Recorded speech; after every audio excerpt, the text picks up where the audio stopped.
Avant de plonger dans cette histoire incroyable, pensez à vous abonner à la chaîne et à activer la cloche.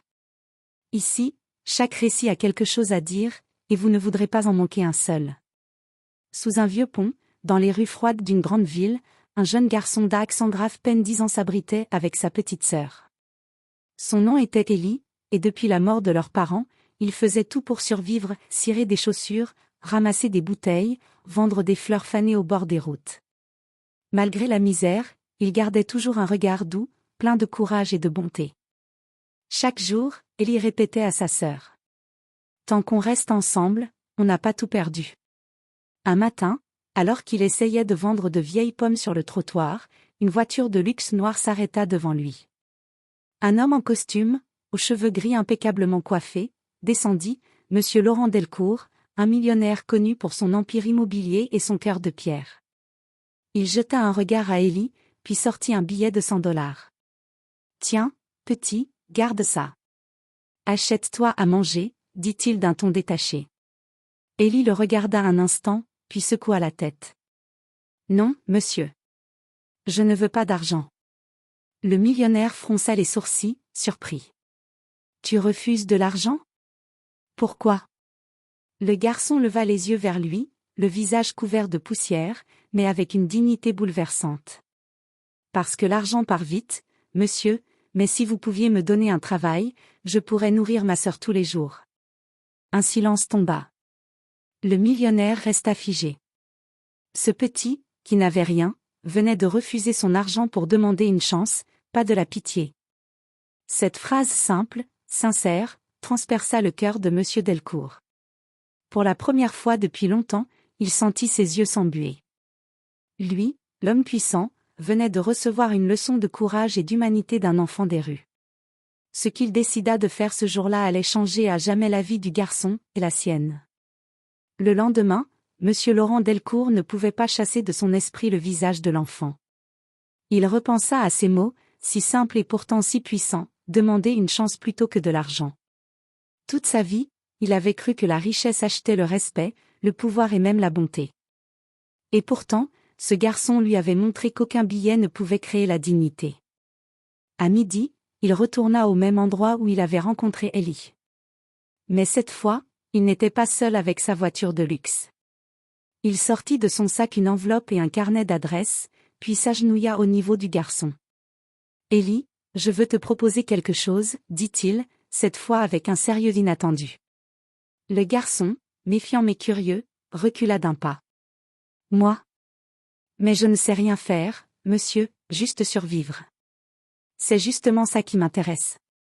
J'ai besoin de quelqu'un pour m'aider dans mon entreprise, pas pour connaître le business, mais pour apprendre la vie, le vrai courage et la persévérance. » Il sortit de sa poche un petit carnet avec des adresses et des numéros. « Si tu acceptes, je te promets un travail. Pas de salaire énorme au début, juste une chance d'apprendre et de progresser.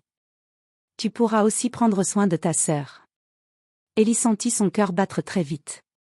C'était la première fois depuis longtemps qu'un adulte lui proposait une opportunité réelle, et non de la charité. Pourtant, il hésita. Son instinct de survie lui criait de ne pas faire confiance aux riches, mais le regard sincère de l'homme l'apaisait. « Et si je me trompe et que vous me faites du mal ?» demanda timidement Ellie. Monsieur Delcourt sourit doucement. « Alors je devrais apprendre de toi comment ne jamais briser la confiance d'un enfant. » Le garçon réfléchit quelques instants. Puis, avec un courage qui dépassait ses années, il tendit la main. « D'accord, monsieur. Je veux essayer. » Le millionnaire serra sa main avec force. Il savait qu'il venait de rencontrer quelqu'un de spécial, un enfant dont la vie ne serait plus jamais la même, et qui, peut-être, allait lui enseigner quelque chose sur le vrai sens de l'humanité. Ellie entra pour la première fois dans l'immense bureau de Monsieur Laurent Delcourt. Les murs étaient recouverts de tableaux et de diplômes, et le parquet en bois massif brillait sous la lumière du soleil. Tout lui semblait irréel. La vie qu'il avait connue, les rues froides, la faim, la poussière paraissait appartenir à un autre monde. « Voici ton espace, » dit Delcourt en désignant un petit bureau à l'écart. « Tu as besoin de rien d'autre que ton courage et ta curiosité. » Le garçon prit place, le cœur battant. Son travail consistait au début à des tâches simples, classer des documents, organiser des fichiers, courir des messages d'un bureau à l'autre. Mais M. Delcourt avait un plan, chaque tâche, aussi anodine soit-elle, était une leçon sur la discipline, la patience et la responsabilité. Le premier défi survint dès le deuxième jour. Delcourt lui demanda d'entrer dans la salle des contrats et de réorganiser un classeur entier contenant des dossiers importants pour une réunion capitale. Élie, encore inexpérimentée, renversa accidentellement une pile de documents sur le sol. Son visage se décomposa, craignant la colère de l'homme. Mais à la place d'une réprimande, Delcourt s'agenouilla à son niveau. « Élie, ce que tu as fait n'est pas grave. Ce qui compte, c'est ce que tu feras ensuite. Tu apprends vite si tu comprends tes erreurs et que tu essaies à nouveau. » Cette leçon simple mais puissante marqua Élie profondément. Pour la première fois, un adulte lui montrait la patience et le respect qu'il n'avait jamais reçus. Chaque tâche qu'il effectuait, chaque erreur qu'il commettait, devenait une pierre sur laquelle il construisait sa confiance. Quelques semaines plus tard, Delcourt le fit participer à une réunion importante avec des investisseurs. Le garçon, intimidé par le luxe et le sérieux des adultes, resta silencieux, observant tout. Mais un détail attira son attention, un des investisseurs était en train de mentir sur des chiffres pour obtenir plus de profit. Élie, avec l'innocence et la sincérité qui le caractérisaient, osa poser une question innocente mais pertinente. « Monsieur, ces chiffres correspondent-ils vraiment à ce que vous avez écrit ?» Le silence s'abattit dans la salle. Delcourt le regarda avec admiration et fierté. Élie venait de montrer que son courage et sa vigilance pouvaient être plus précieux que n'importe quel diplôme ou expérience. Cette journée changea la vision de Delcourt sur l'enfant. Il ne voyait plus un simple garçon pauvre, mais quelqu'un capable de courage, de lucidité et de vérité. Et Élie, lui, commençait à comprendre qu'il n'avait pas seulement trouvé un travail, il avait trouvé un mentor et une chance de changer sa vie. Quelques mois s'étaient écoulés depuis qu'Élie avait commencé à travailler pour M. Laurent Delcourt. Le garçon avait appris à naviguer dans ce monde de luxe, à comprendre les règles du travail, la valeur du temps et l'importance de la responsabilité. Sa petite sœur, désormais nourrie correctement et scolarisée, pouvait sourire sans craindre la faim. Mais la vraie épreuve arrivait maintenant. Un après-midi, alors qu'Élie était chargé de récupérer un document dans le coffre-fort du bureau, il découvrit par hasard un petit paquet contenant des billets, bien plus que ce dont il aurait jamais pu rêver. La tentation était immense.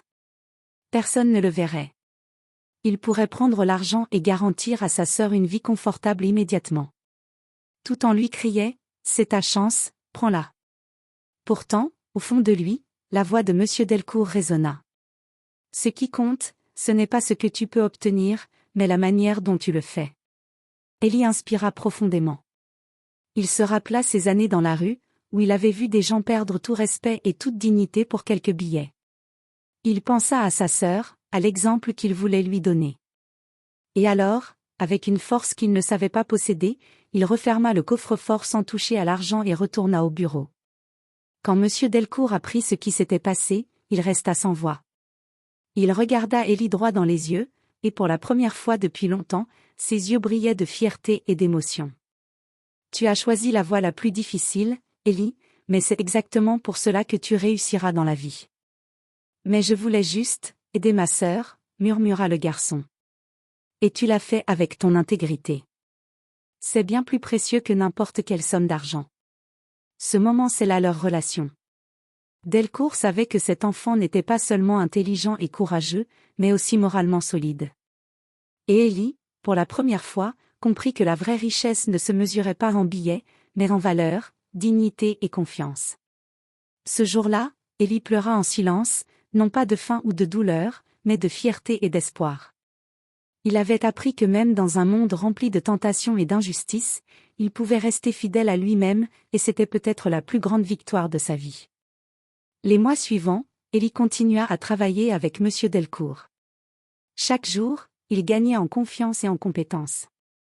Il apprenait non seulement à gérer des tâches complexes, mais aussi à comprendre les décisions difficiles que prennent les adultes. Sa sœur, Lily, brillait à l'école, et leur vie semblait doucement s'éloigner de la pauvreté qui les avait écrasés pendant si longtemps. Un matin, Delcourt l'appela dans son bureau avec un sourire mystérieux. « Élie, j'ai quelque chose à te proposer. Le cœur du garçon battait à tout rompre. Il avait appris à se méfier des surprises, mais celle-ci semblait différente. Je veux que tu diriges ton propre projet au sein de mon entreprise, annonça le millionnaire. Ellie ne comprit pas tout de suite. Moi? Mais je ne sais pas diriger. Tu sais faire bien plus que tu ne le crois.